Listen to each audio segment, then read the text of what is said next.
Howdy, partner. Kris Krohn here. I got me some money and I'm thinking about buying me some real estate. Problem is, I don't really know what to do because I hear about the good, the bad, and the ugly of real estate. Today, I'm gonna teach you my 5 criteria on how to arrive at the best strategy to make your money go the furthest and make the most money. Giddy up. One shot, now the future is yours. Go! I'm turning dreams into reality. Yeah, it's one shot, now the future is yours. Go! Well, check it out, partner. You probably figured out by now, I am no cowboy. I am a little bit more of a puppy's calendar kind of guy. Check it out. Today we're talking about the good, the bad, and the ugly of real estate investing.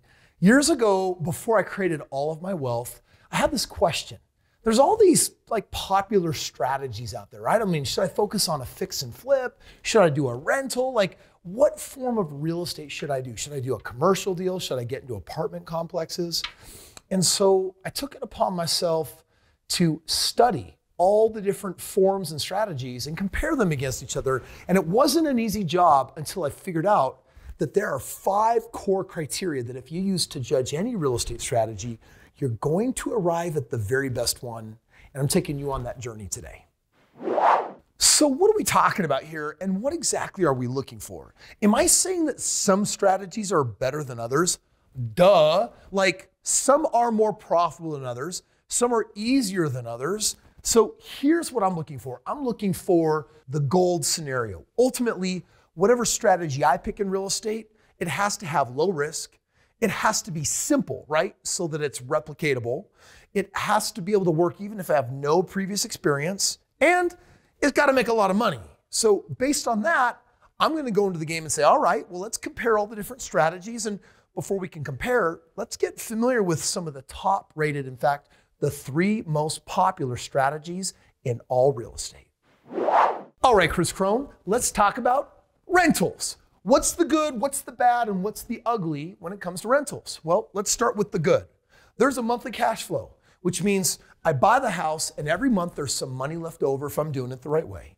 It's usually in high demand. Like 70% of people buy their homes, 30% rent. So there's a huge population out there that want to potentially rent your home. And then there's appreciation, right? Long-term, there's going to be some profitability. It's almost guaranteed, right? Like real estate for the last 65 years has gone up an average of 4.65% year over year over year over year, which means I'm going to make some money just by holding the dang thing.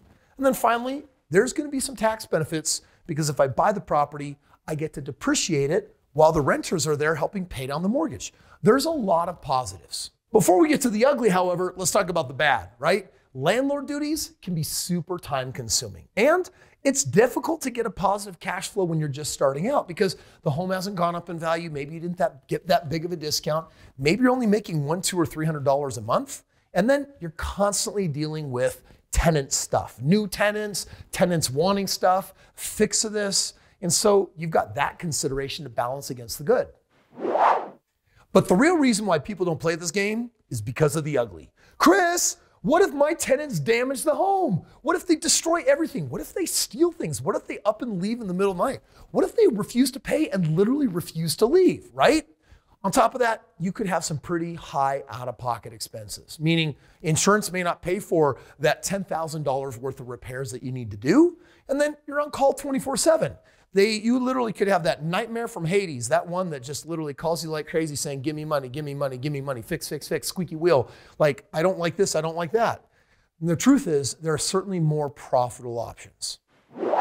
All right then, let's talk about a different strategy. What about fix and flips? Is there a good, bad, and ugly of that game? Certainly there is. And if you're gonna make wise decision, you need to understand all of them. For example, here's the good. Fixer-uppers bought at a huge discount, means that when you flip that thing and sell it, you could literally get a grundle of cash. And you know what? I think that drives a lot of people into the fix and flip game. It's like, well, come on, Kris, if I can get in, and what if 90 days later I get out and look at this, I literally have piles of money. And then there's the reality of the bad, right? I mean, market value versus perceived value can result in no increased actual value. As in, come on, Kris, I put in granite countertops. I spent an extra 10 grand on that kitchen. And guess what? Every other kitchen that is selling in these homes in the area are all laminate. So you actually made a financial decision and put money in upgrades that you can't recuperate when you actually sell the property. Number two, it's difficult to get an accurate appraisal. So you're gonna hope you do well, but if you misjudge your numbers a little bit, you could get hosed. And finally, flipping is a full-time job. It's not really real estate investing that you would ever call passive. You have to go to work. You have to manage that. You have to bring in contractors. Maybe you're fixing things yourself. And this kind of taught me this one rule that just because you know how to do something doesn't mean you should do it. And then of course, we have the ugly. Often for a flip to make sense, you have to purchase at 40 to 50% below market value. Because often a huge fixer-upper might need $30,000 or $80,000, maybe over $100,000 worth of work. You need to get a huge discount on it for that to make sense, which means that can be really hard to find. And then of course you have a high risk of market dependency, meaning the market goes up, the market goes down, and all of a sudden what you thought was a good deal turns on you. And then finally, it's the same as a decent paying job. Like, I'll never forget, I was talking to one of my clients who spent 4 months remodeling this after he lost his job. And man, he put in his blood, his sweat, his tears. When he sold the home, he made what looked like a lot of money until he did the math. And in the end, he literally made less than minimum wage. He said, Kris, frankly, I could have worked basically at McDonald's and made more money than doing that flip. The third and final strategy we're gonna talk about is what is called a lease option. You might have seen this as like a rent to own. This is where a family is going to move in the home, not as renters, but they have an option to actually buy the home, and they're hopeful that someday they're gonna be able to buy it. So there's good and bad and ugly on this as well. Here's the good. When they lease out the home to a family that wants to eventually buy it, they're usually willing to pay a couple $100 more a month, which can result in a much bigger cash flow. And this will give you the ability to buy more homes, because when you go to buy your next home, you'll be like, well, check out the premium I'm getting on rent here. The bank will apply more of that to the mortgage and debt that you also have, hence allowing you to qualify for another property. And then there's the non-refundable down payment. This family says, hey, we're going to give you $3,000, $5,000, maybe even $10,000 of a down payment just to have the right to buy this home down the road. There's no property management. Like, think about that for just a moment. This is their future home. So when they want something fixed or repaired or improved, guess what they're gonna do? They're gonna call you themselves and they're gonna say, hey, this is our home, we're buying it, let's go ahead and fix this up. And finally, when you do sell the home, if they don't end up buying it, or if they end up purchasing it, you don't have the 6% realtor fees. And on a $250,000 house, that can add up to a lot of money really fast. However, there are some really big downsides to a lease option. We're gonna call it the bad. And here's the first one. There's an upfront price that you contract for. And yet it's kind of a win-lose scenario game. Think about it. It's like, well, you're gonna buy the home maybe in 2 or 3 or 4 years. Do I really know what it's gonna be worth? So you set a purchase price. And that number is gonna be either unfair to you or unfair to them. And yet this is how most people do lease options. Also, they have a very high failure rate. So the family that moved in might be thinking, hey, we'd like the opportunity to buy this, but we might have to move, or job might take us somewhere else. There's gonna be a transfer. Maybe our marriage is a little on the rocks and we don't know how the story's gonna play out. There is a reason why they're looking for something semi-permanent, but maybe the ability to back out. And then finally, most tenants won't actually secure the financing. So let's just say that they had bad credit in the first place and their intention was to get their credit repaired and then buy it next year, 2 years later. But life got busy, and instead of doing the credit repair, they pushed it off. They came to the end of the contract and boom, now no one's there to actually buy the house. And then of course you have the ugly. True, but sad. Many investors will leverage a lease option to prey upon homeowners. As in, hey, get in this house. Give me $10,000 down up front. You have 6 to 12 months to be able to buy it. Oh shoot, a year went by, you weren't able to buy it. See ya, I wanna collect another $10,000. Now today I wanted to share with you these 3 strategies because when I went through my analysis, I looked at the top 25 strategies. And I said, you know what? There has to be a way to compare them against each other because I'm about to create a thesis for building this portfolio. I'm about to run in a direction. And I want to look back 5 or 10 years from now and say, wow, I made the very best choice. I built the smartest portfolio out there. So I had to determine what would actually make the most sense. How could I judge these? How could I compare these to each other to know which is really best? In fact, at that time, I had two mentors who had each made over $10 million in real estate. And I asked both John and Greg, I said, guys, which strategy is best? Is it this? Is it that? Is it flipping? Is it rentals? And they said, well, Kris, I don't know. That's not a really fair question because it depends on the criteria that you're using to judge them. Because one might make a lot more money, but it might have way more risk. So the question is, what do you value? In the end, I came up with 5 criteria that I was going to use to judge and then determine the very best strategy. And here comes the exciting part of this video, my friend. I'm going to compare the top 3 strategies that we just talked about. I'm going to throw them up on this grid, and I'm going to show you right now my criteria for judging what is best, rentals, fix and flips, or lease options based on this 5 criteria. Which one will require the least time and the least effort? Which one will require the least risk? Which one of these strategies will perform the best during market volatility when it goes up and down? Which one of these is most profitable? And of the 5 major profit centers that real estate presents, which one has all of them? Now, I'm going to tell you right now that if you compare rentals to fix and flips to lease options, I'm going to compare that against a 4th strategy we haven't talked about today.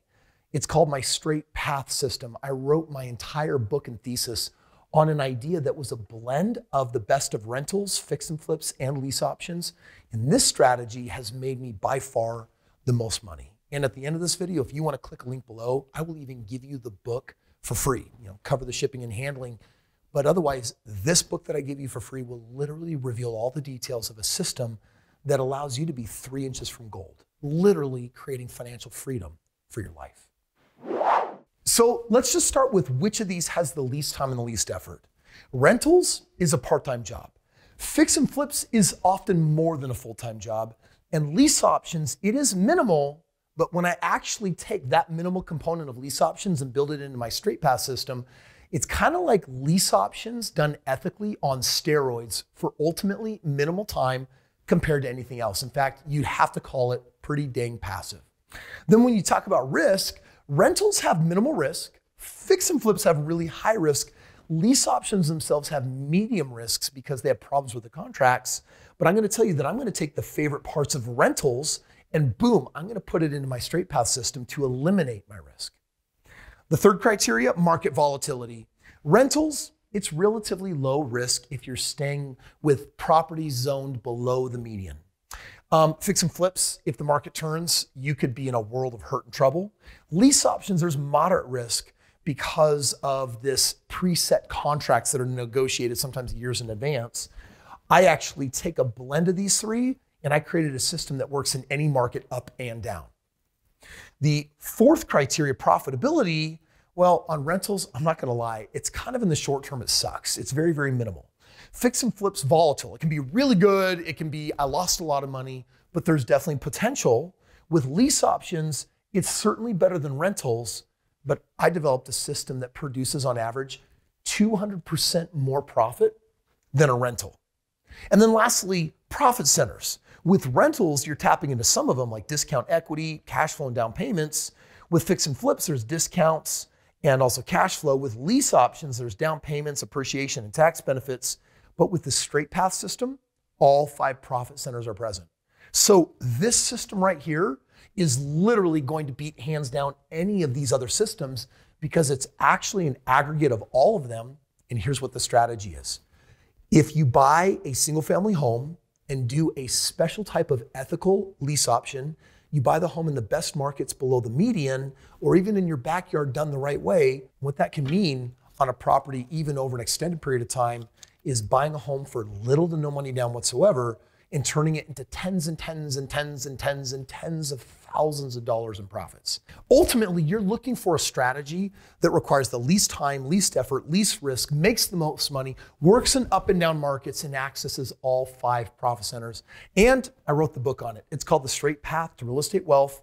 And I've been describing it, right? It's this short-term buy and hold on single family homes that you do a backyard lease option with, but you're doing it very ethically where the intention is to help families. And the sooner you sell it, the more money you make and the better everything is.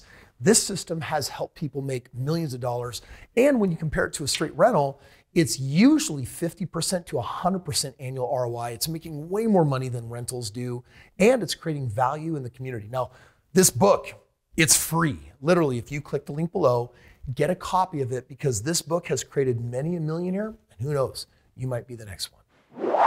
Now, these backyard lease options, I think it's one of the smartest things that you can do if you're a DIYer, if you want to do real estate all on your own in your backyard. But I'm going to also tell you right now that I will also divest myself into nationwide rentals in the top markets, because a rental in the top market can also be equally as powerful. It can also be incredibly turnkey. If you're a little bit interested on what the ultimate guide to doing a rental looks like, you're definitely going to want to check out this video. Yep. How's the wind right now? We going? Howdy, partner. Kris Krohn here. I got me some money, and I'm thinking about buying me some real estate.